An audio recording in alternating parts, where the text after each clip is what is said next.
Hello.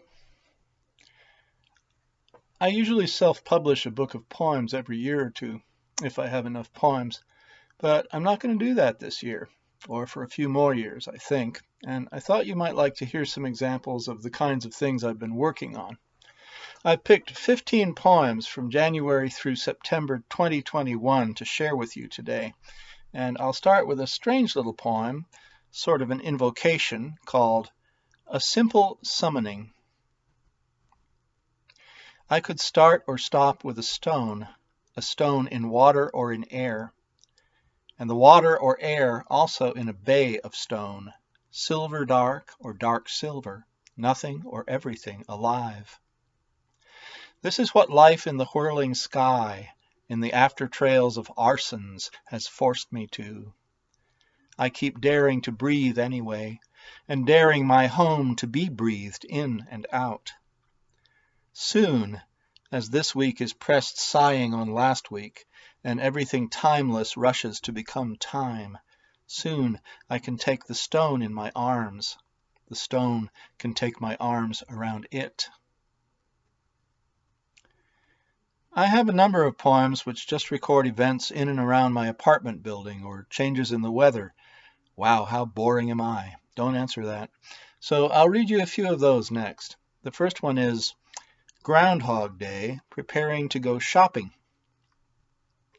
Still in the feeling of the dream, I see the sky is one of those skies that blend with the horizon trees. Instead of dramatizing my gleams and dulls, I do the internal equivalent of bowing my head, folding my arms.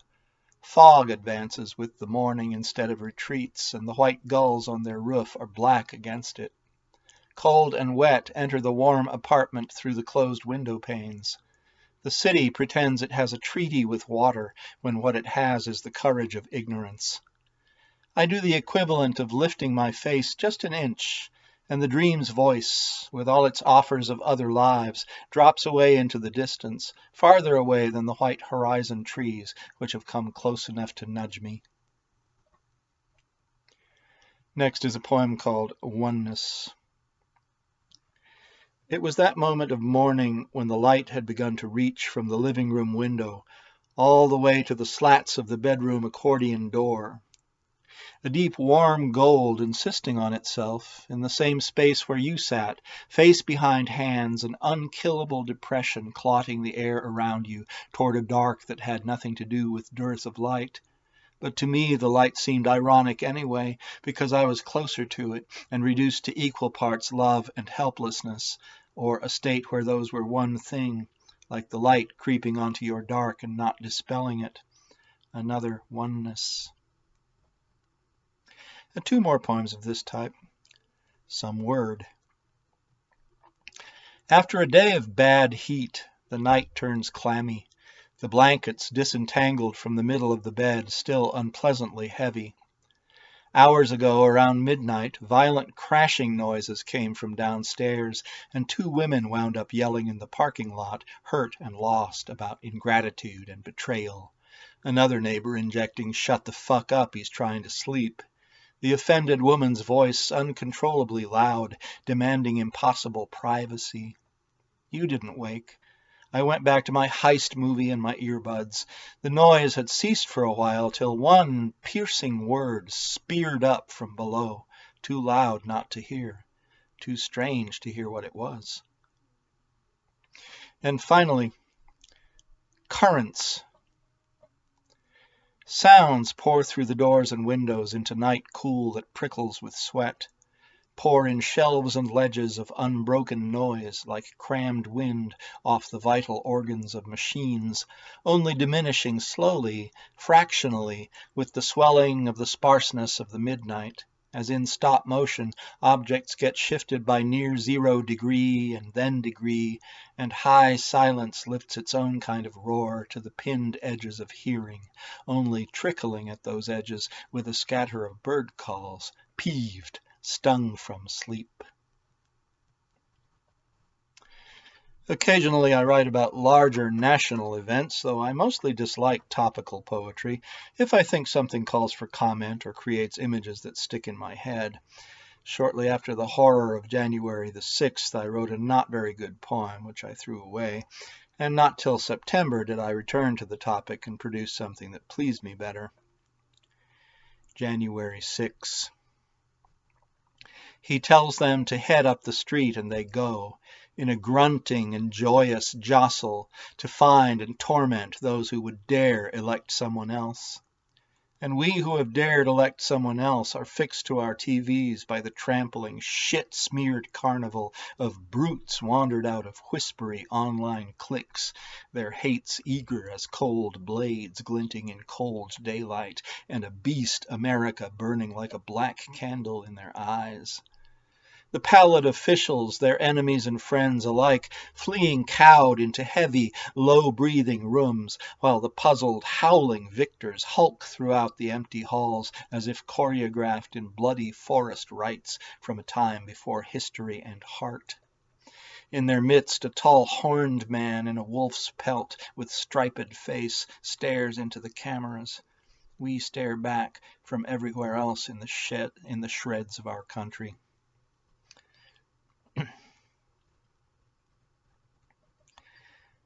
Now, here's my response to a sadder event, more individual, but I don't want to say smaller, not for me. On the death of Ferlinghetti.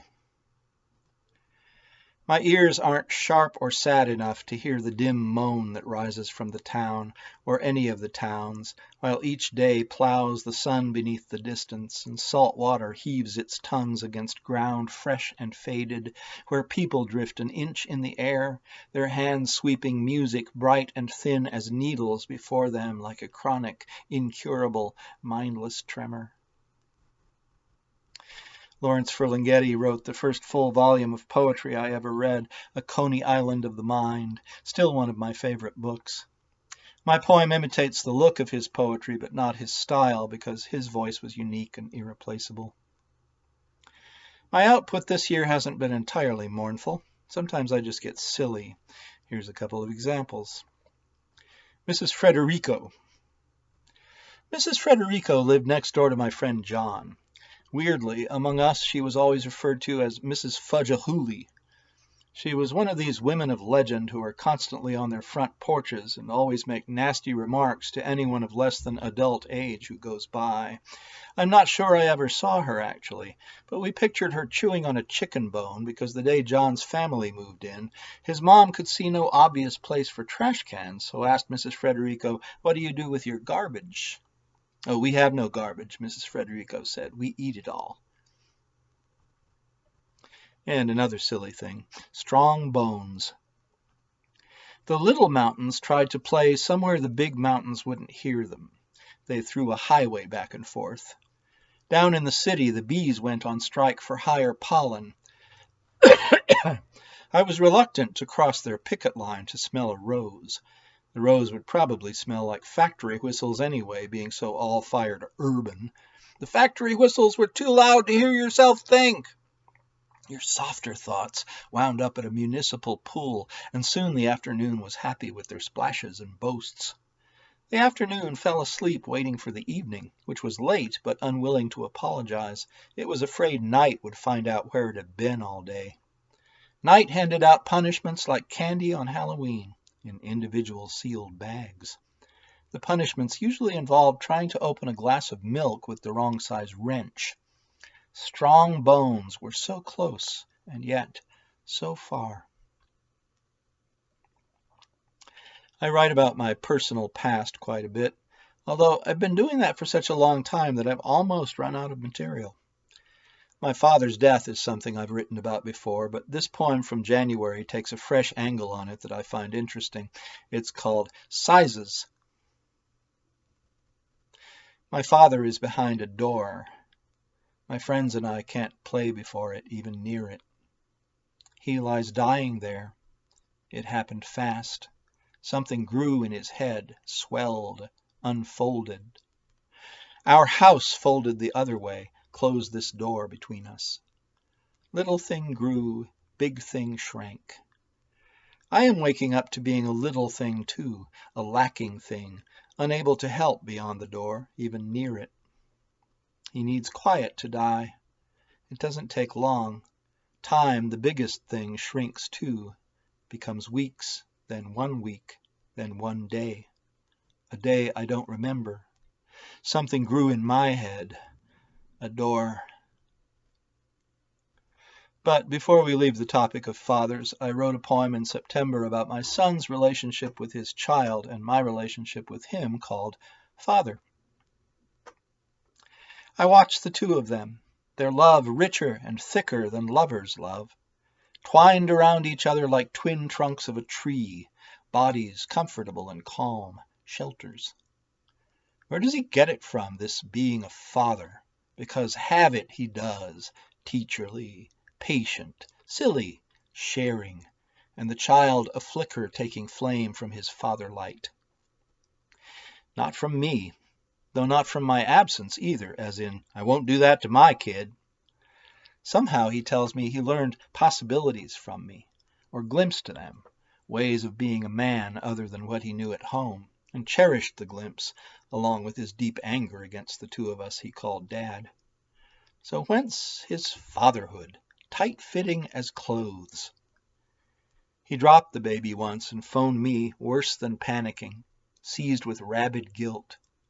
How could he ever do this?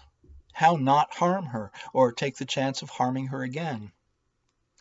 I had nothing more helpful to say than these things happen, as if I hadn't dreamed that guilt and panic over him for decades after he and his mom moved away. In the dreams he's still little, and there's some problem about getting him home on time, and if I can't, they might take him away from me for good, and vast tears carve me hollow. I do step outside myself now and again. The next 3 poems deal with imaginary characters and situations. The first one is 3. The 3 remaining humans stand in front of a ski lodge high on a mountain. All 3 are men. They see the dismay in each other's eyes when they think about that. One of them takes care of the lodge, or did.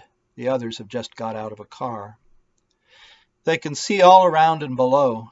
The cheeks, chins, and foreheads of the land are blue-looking, hollow-looking, even the parts that aren't burning, loosing smoke to scratch at the sky.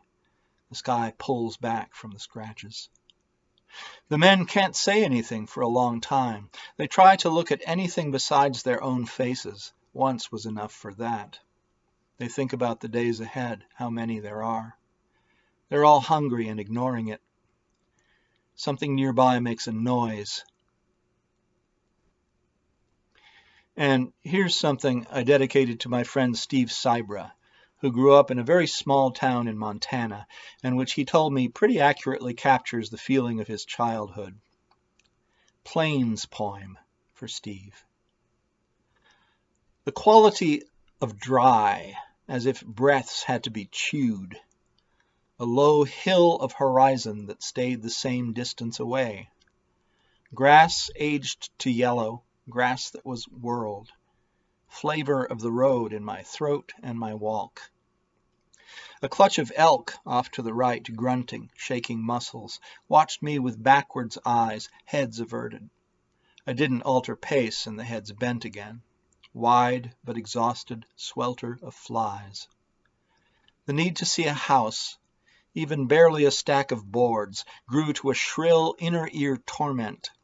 Not to see or deal with people, to know a past with people in it, colors of clothing, laughs in voices. My feet fell dead, lifted dead, gathered dust. I was entering a deeper space of silence. I remembered that it was called night.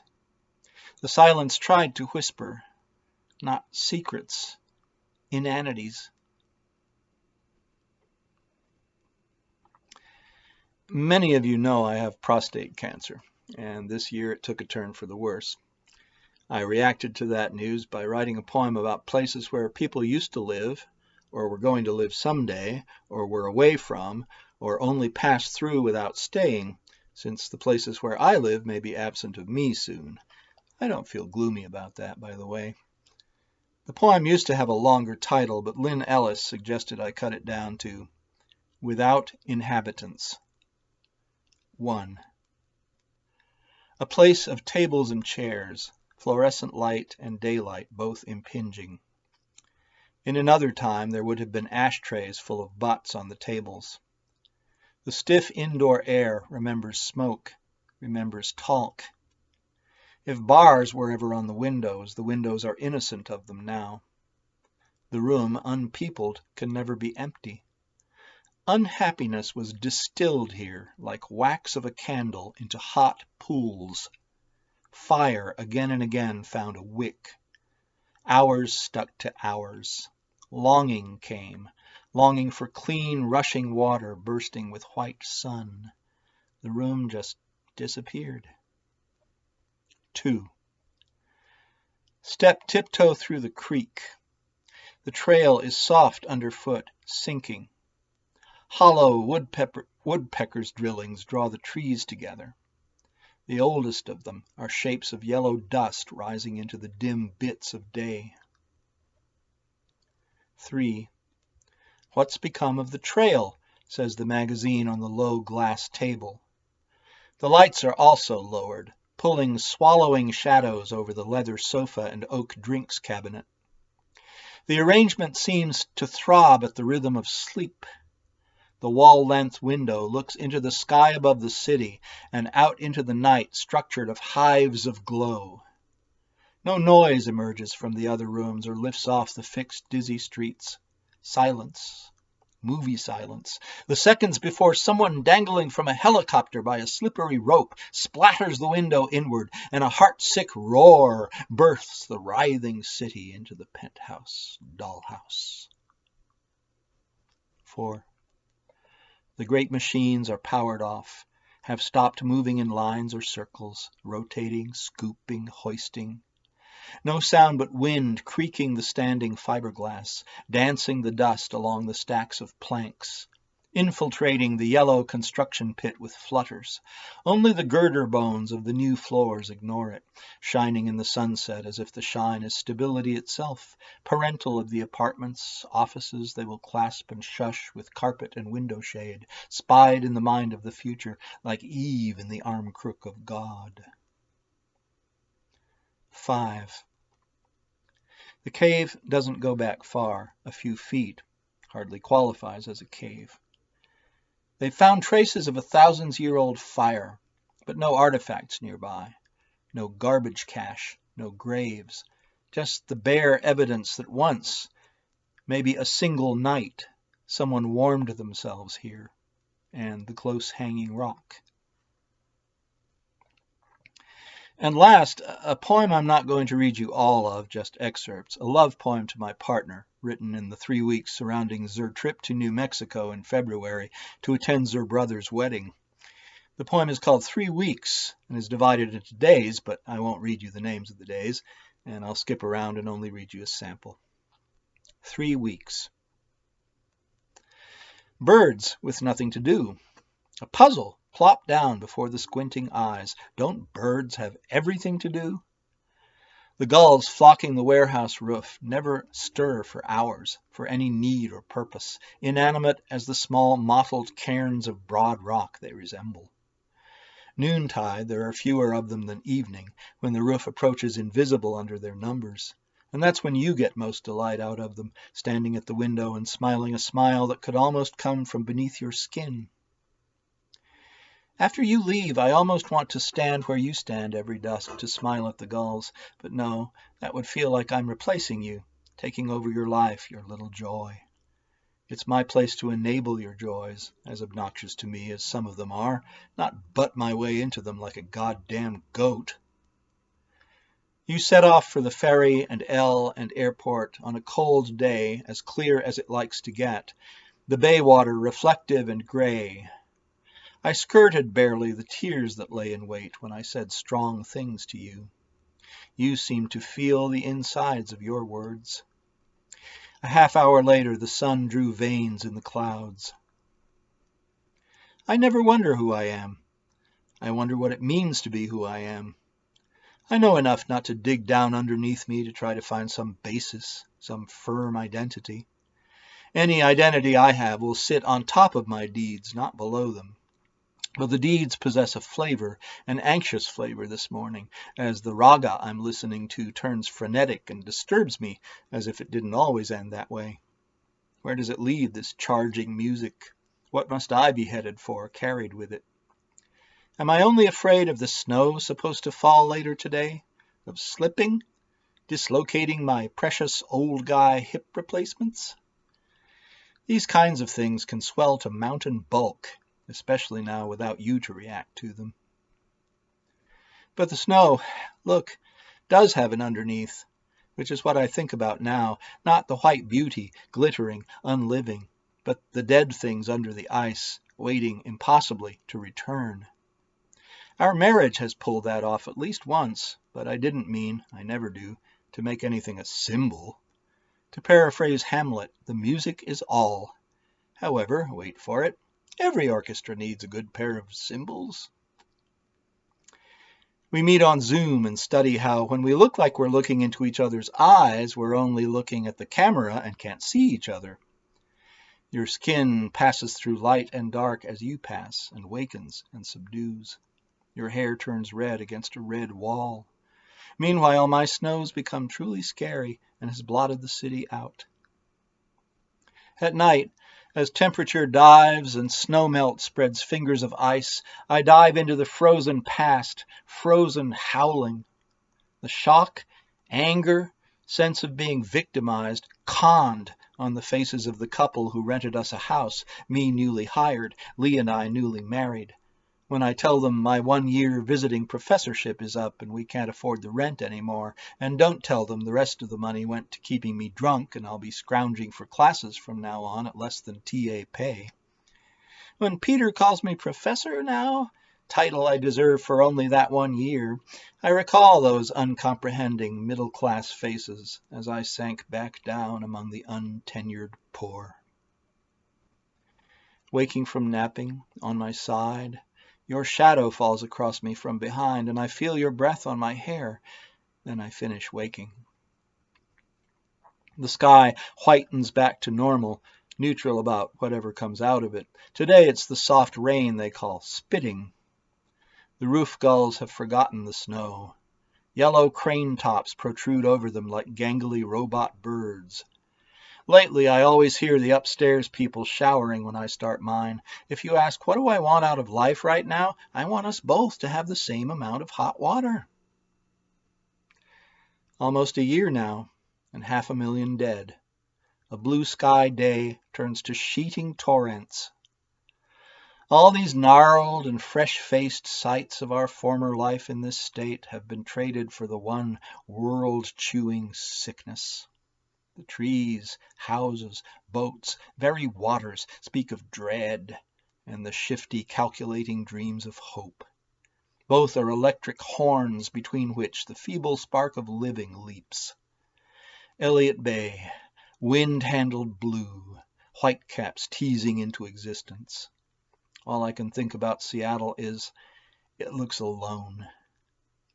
Ghost businesses, ghost freeways, ghost suburbs, ghost forest streams.